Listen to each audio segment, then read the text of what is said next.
Welcome to the Times of Israel's daily briefing. Today is Sunday, March 2nd, day 513 of the war. Amanda Borschel-Dan here in our Jerusalem office with our diplomatic reporter, Lazar Berman. Hi, Lazar. Thanks for joining me today. Hello, Amanda. Shavua Tov, Chodesh Tov. Good to see you. Wow, that's a lot to digest all at once. So we're saying a good week and a good month. And it's the month of Adar, so we're supposed to be happy all the time, right, Lazar? I am happy all the time, so you certainly are.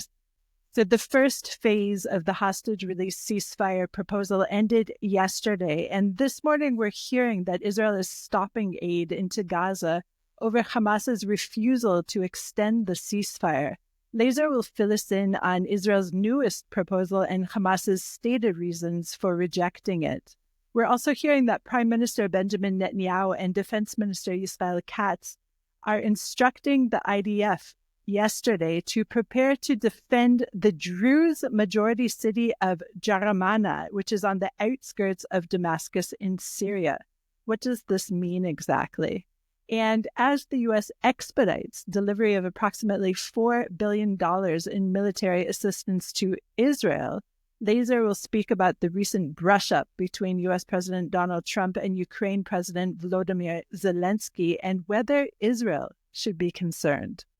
This morning, crowds lined the streets for the funeral procession of murdered hostage Shlomo Mansour as it made its way to Kibbutz Kisufim. People held Israeli national flags and yellow ribbons, the symbol of the fight to free the hostages. Some wore sweatshirts with mustache symbols in tribute to Mansour's distinctive, very large facial hair. Authorities said last month that Mansour was killed on October 7th, 2023. Mansour's body was released on Thursday as part of the final hostage releases in the now ended first phase of the mediated ceasefire deal. Minutes after midnight early this morning, following a 4-hour security consultation with top officials, Prime Minister Benjamin Netanyahu's office declared that it was endorsing what it described as a proposal by U.S. President Donald Trump's special Middle East envoy, Steve Witkoff. The proposal would see a ceasefire with Hamas extended through Ramadan and Passover. Ramadan began Friday night and Passover ends on April 19th. So according to Israel's account of Witkoff's proposal, half of the remaining hostages, living and dead, would be released on the first day of the extended ceasefire, potentially today, even tomorrow, and the remaining captives would be released at the end of the period if a permanent ceasefire is reached. So, Lazar, you were at a briefing this morning with Foreign Minister Gideon Sa'ar. Do you have any more firm details of what was proposed? So, Foreign Minister Sa'ar, in a press conference alongside the Croatian foreign minister, explained that it was a 50-day ceasefire. That's the proposal. It'll basically be an extension of phase one, though he didn't say that. But this is what he called a 50-day ceasefire, which will take us to the end of the Passover holiday. It will take us all the way through Ramadan, which started on Friday night. And there's a couple of interesting things here. One, he said in order to talk about the second phase, and he said that Israel is willing to talk about the second phase, even though Israel really hasn't done that yet. To get that conversation going, Hamas will have to release more hostages. So I think this is a reflection of the position that Israel feels that it's in and that Hamas is in, that Israel can demand that in order for even talks to we haven't moved to phase two, right? But to even be willing to talk about phase two, Hamas has to release a lot more hostages. And as you mentioned, the Witkoff plan, and we haven't heard this from Witkoff, so this is trusting Israel that this is a Witkoff plan, envisions releasing half the hostages on day one, right? There's no guarantee you're even going to get to a permanent ceasefire. So if Hamas doesn't, then Israel says, and Sa'ar said this as well, we're going to see more consequences. The first consequence is the stopping of the humanitarian aid. Israel thinks there's months' worth of aid in Gaza, so it's not expecting any starvation. But second of all, he says, wait and see. If they continue to say no, then we're going to see more consequences. Sa'ar did not threaten a return to war, though in the announcement last night from the Prime Minister's office, it hinted at it. It said, according to the terms of the deal, after the first phase, if negotiations aren't moving forward, we can go back to war. And Sar said very clearly, first phase is over. We haven't moved to anything else. Therefore, why do we have to let all these trucks in? Because that's part of the agreements on the first phase. So the stoppage of the humanitarian aid, you're saying, is more of a threat because the understanding is that there is enough aid in the Strip right now for a period of time. And the other sticking point that has been so clearly problematic is the pullout from the Philadelphia corridor. And that, if I'm not mistaken, Israel was meant to begin doing essentially at the end of the first phase, moving into the second phase. And Israel is not showing any signs of doing that right now. Right. So day 42 was supposed to, which was over the weekend, it was supposed to start moving out. And then it was supposed to finish that by day 50, which is this coming weekend. It has not done it. I really don't expect it to. That's obviously a huge concession. And it doesn't look like Israel is in the mood to make any concessions. It really doesn't have to. And the opposite. It is demanding new concessions for Hamas. Again, a reflection of the position it feels it has, especially the firm backing of the Trump White House. And it feels like now is the time to pressure Hamas. There's always that threat of war hovering over, but Israel feels like it can continue to get hostages out, including living hostages out, without going back to war and without suffering any consequences. So this continues to be a pressure move by Israel. We saw this work a little bit in the first phase where we moved up some hostage releases. We actually got some extra hostage releases. This is working so far. And Israel wants to see how far it can pull this. So far, Hamas is flatly refusing to even consider this extended first phase deal. And in terms of the humanitarian aid being held up, it's calling it, quote unquote, extortion. But this week, there's a summit in Cairo. And who's meeting there and how influential do you think this meetup will be? So this is in response to President Trump's proposal early February that the U.S. would take over the Gaza Strip and the Palestinians would be relocated, sometimes he said permanently.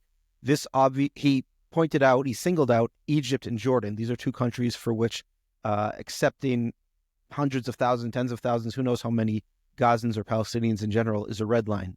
So this, the upside of his style and his announcement, which was pretty outlandish, was that it got the Arab countries working overtime to try to propose an alternate vision. The alternate vision, Egypt, which is, I think, the most concerned because they were singled out and they're on the border with Gaza. They're trying to get the Arab countries behind their vision, which would be Egypt would be very involved in the reconstruction of Gaza. It wouldn't have to send in forces, but this would envision no Gazans having to leave the Gaza Strip. And it would be rebuilding over time. Hamas would not really have to leave the Gaza Strip. It would be that they would, over time, accept a technocratic rule, and they would be limited into how much they could threaten people. And the idea is, I don't think Israel is going to accept this, by the way, that over time, this technocratic leadership would present an alternative vision for Palestinians, and they would choose that and less Hamas. But this is Egypt's attempt to show the White House that there is a unified Arab position. Not all the Arab countries back it entirely. There's some pushback from the Gulf on certain aspects of this, but there's no Arab countries who are endorsing Trump's plan of removing Gazans. I remind you that Israel is embracing this with two hands, as their leaders say. But opposition leader Yair Lapid sounds like he's more echoing the Egypt proposal in his proposal that we discussed last week, I believe it was. In a speech he gave in Washington, D.C., Lapid also said that Egypt would essentially be the firm hand, in a way, in control of Gaza. Do you think that these two proposals are coordinated at all? No, the opposite. Let me say that Egypt is he did not coordinate with Egypt beforehand. Egypt is very unhappy with the proposal. First of all, they rejected it. And I've spoken to regional diplomats who expressed the same thing. Lapid's plan, he says, it lines up with Trump's plan as well, right? That it'll be a reconstruction, people can leave if they want, but Egypt rejected it, and it is in no way coordinated with Lapid. I don't think Lapid was putting it out there so that it will get implemented. He's an opposition leader. But he's trying to show that he has a day after plan. He's criticized the government for not putting one out there, and for him, this was something that was reasonable in his eyes. But I would not say they were happy in Cairo to hear about it. Interesting. We'll go to a short break. And again, as I said, people working for the ICC are humans. When you're faced with such tragedies, unless you're heartless, you respond to that in a humane way. I've had my non-Jew colleagues at work telling me that they haven't slept at night because they had Kfir and Ariel Bibas coming up in their dreams, and that goes with me because it really kind of shows that when you do this humanitarian work, you can't avoid being impacted on the humane and personal level. So while we understand the public sentiment and we feel it, and we're oftentimes even a part of it on the personal level, we have to make sure that we stick to the unique principles and methods that ICC follows all around the world.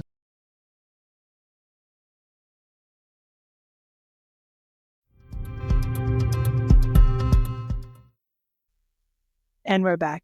Prime Minister Benjamin Netanyahu and Defense Minister Israel Katz instructed the IDF yesterday to, quote, prepare to defend the Druze majority city of Jaramana, which is on the outskirts of Damascus in Syria. Now, a statement issued by Katz's office said that the Damascus suburb was, quote, currently under attack by the forces of the Syrian regime. Damascus is not just a stone's throw over the border with Israel. So I have to wonder, well, obviously, number one, why is Israel going to bat for the Druze population there? But number two, what kind of preparation? Are we talking airstrikes? Are we talking ground forces? What are you thinking, Lazar? So this is kind of an escalating policy or an expanding policy that we've heard from Netanyahu. We heard it in his speech to cadets who are finishing officers' school. I believe it was early last week, and Gideon Sa'ar has been beating this drum as well. There is no trust in Israel for the new Syrian regime. Sa'ar today said that this is not elected by the Syrian people. These are jihadists who kicked out a government we didn't like, obviously an enemy of Israel, but there's no reason to be trusting them. Israel's policy has been, we are advocating for these minorities who might come under attack by this Sunni jihadist majority, or, as Israel calls it. Obviously, the Ahmed Shara government would term it differently. It started with talking about the Kurds and the Druze, and he's also recently, over the past week, been talking about the Alawites as well, who are Bashar Assad's people. I think that's very interesting. The Druze, they started talking about, and this happened also during the Syrian civil war as well, defending the villages that are very close to Israel. There's Khader, which is on the border, and Israeli Druze, which I'm going to use that term to include Golan Heights Druze. Most are not Israeli citizens yet. Have been very vocal about their desire or their determination to make sure that their brethren over the border are not targeted, and Israel has a commitment. They say, our Druze brothers care about their brothers in Syria, and we are going to protect them. But it's not only on the border; it's also in Suwaida, which is in southern Syria, but definitely not on the border. And now we're talking about this mixed Christian Druze. There's also some other, Sunnis in there as well. Suburb of Damascus. I don't see Israel certainly not going to deploy forces there. But the threat to the new government is, if we see that you are harming Druze in this fight that's been brewing over the weekend in that town, then we are going to make you pay for it. It might be in other places. We might strike symbols of the regime or other assets. There's plenty of assets to strike. The push there is to get the regime not to use force against the Druze, to push them to conversations. And so I think this is what the Druze there would want, so they can have some sort of conversations and coordination about what rights their long-standing militias and security forces have, and how they will work with the emerging regime forces, because it's been, I believe, 2 people have died so far. So if Israel pushes them in that direction, and there's a red line for this regime that you can't just use force against these minorities, I think that's actually a very positive thing. Of course, this is very explosive. It's not like the Syrian regime can do anything against Israel, but let's not forget that Turkey backs it. Russia's involved here as well. though it's someone that Israel can work with. There's a lot of players here, but for now, Israel feels like it has the upper hand. The Syrian regime wasn't voted into office, obviously, but it has been largely embraced by the greater Arab world as well. And it's not the same situation as right after the rebels took over. We're talking months and months later when it does seem like there is more of a rule of law. So can Israel really still be this cowboy in the Middle East and be this, law enforcer, do you think? Certainly, publicly, we've seen a lot of Arab countries, maybe not fully embrace, but at least be open to engaging with this new regime. But the countries that you would expect, I don't want to list them, but countries that you would expect to be very careful about people with jihadist past or sympathies coming to power in a country like Syria, they're still concerned about it. So I wouldn't say that there's this opposition to Israel doing what it's doing. I'm sure it's done even in coordination with a lot of partners. The pro-Western regimes are they're very cognizant of the Iranian threat, but also of the jihadist threat, and they don't want to see this kind of new acceptable former jihadis moving into becoming kind of an acceptable option without really transforming and really opening it up to the will of the people and to other groups as well. And finally, U.S. Secretary of State Marco Rubio said yesterday that he had signed a declaration to expedite delivery of approximately $4 billion in military assistance to Israel in what he cast as U.S. President Donald Trump's rejection of restrictions placed by his predecessor, Joe Biden. The Trump administration, just to remind everyone, has approved nearly $12 billion in major foreign military sales to Israel. So the question is that obviously Israel would be hard-pressed to defend itself without this aid. But after seeing the quote-unquote good television of a brush-up between Trump and Zelensky this weekend, should Israel be wary of such gifts? I think the only thing Israel has to be concerned about is that kind of traditional American positions and kind of institutions and alliances some of them are really being shaken up now by Donald Trump, which could have some consequences down the line for Israel.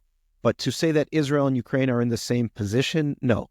Trump understands 100% why America is in this close alliance with Israel. They have common enemies. America gains a lot from it, and it represents the will of his base.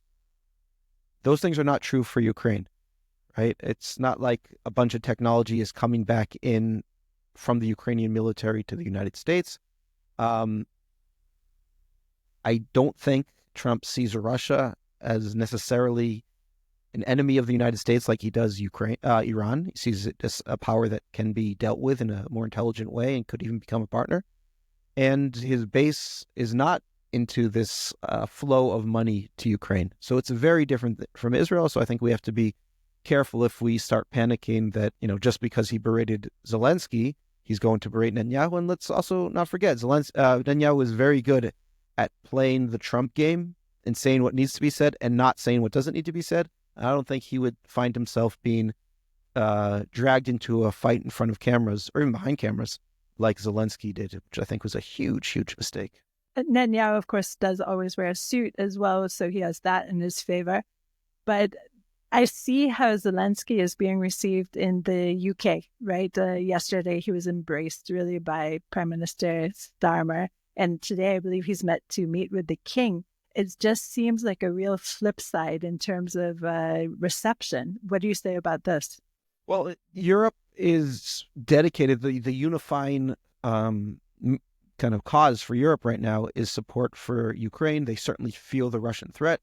And it is a vision for common security, especially given that the U.S. is seen as less and less reliable. Not every country is pushing back publicly on Trump. You saw UK, Italy haven't, but Germany, France, and many other countries feel like they need to publicly support Ukraine. The question is, how much are they going to commit to this?